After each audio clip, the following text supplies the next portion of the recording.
What are the parts of a lock? Have you ever wondered what makes a lock tick?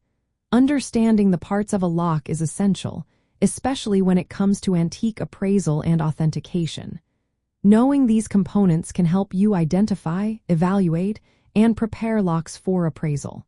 Let's break down the basic parts of a lock and what they do. First, we have the case or body.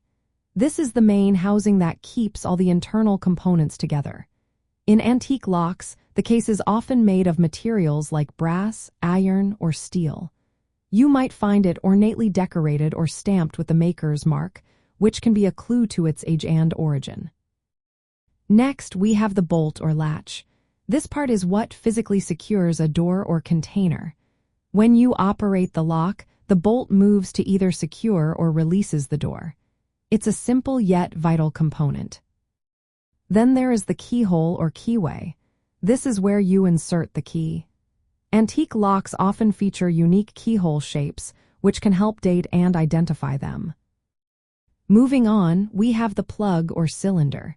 This is the part of the lock where the key is inserted and turned. It rotates to move the bolt. In mortise locks, the plug is part of a more complex internal mechanism. Now let's talk about tumblers or wards. These internal parts interact with the key to allow the bolt to move. Tumblers can be pins or levers, while wards are fixed obstructions that prevent the wrong key from turning. Springs are also important. They provide tension to the tumblers or levers, ensuring they return to their resting positions after you operate the lock. Don't forget the strike plate. This is the metal plate attached to the door frame or box edge where the bolt slides into when locked. When it comes to antique locks, there are additional components to consider. For instance, mortise locks, which are common in older furniture and doors, have intricate internal parts like a rack and pinion mechanism and lever tumblers. Another interesting part is the escutcheon. This decorative plate surrounds the keyhole and often protects the wood around it.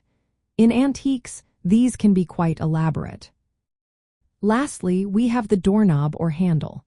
This is often connected to the lock mechanism by a spindle or rod. Antique doorknobs can be made of various materials, including glass, porcelain, and brass. Understanding these parts is essential when preparing antique locks for appraisal. The condition and originality of each component can greatly affect the item's value and authenticity. For example, an antique mortise lock with all original parts intact is more desirable than one with replaced components. In summary, the main parts of a lock include the case, bolt, keyhole, plug, tumblers or wards, springs, and strike plate. Antique locks also feature specialized parts like escutcheons and complex internal mechanisms. Knowing these elements can help you appreciate the craftsmanship and history behind each lock.